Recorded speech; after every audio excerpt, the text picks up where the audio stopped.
યાર બેઠા બેઠા કંટાળ્યો હોવા જમી કે નથી. પેલા આકડીની સીઝન છે, એકાદી દુકાન ખુલી હશે એની જે નાની કાઢું, ટાઈમ તો નીકળી જાય, પછી ઘરે જાશું. લાય બજારમાં આટો મારું, એકાદી દુકાન ખુલી હશે મારી જો એલા હાજે કા ગુરુ શૃંગાર રાખડી તો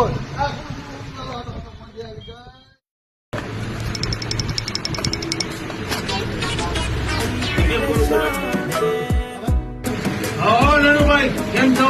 મજા મજા. શું અત્યારે ભૂલા મજા તમને? કાંઈ નહીં, રાખડી દેખાડો તમારી પાસે શું શું વેરાયટી છે. અમારી આગળ 10 भाई बहन किया जोड़ी कमे सब આમાં ભાભી રાખડી આવે અને આપણે ભાઈને બાંધવાની આવે. ભાઈ ને એક હતી ઈ અલગ ના મારી ये तू मेरा तेरा रखूं मैं ख्याल ઘરના ના મોકલી. શું આમ એડ્રેસ તમારું? ભાઈન બજાર વાંકાને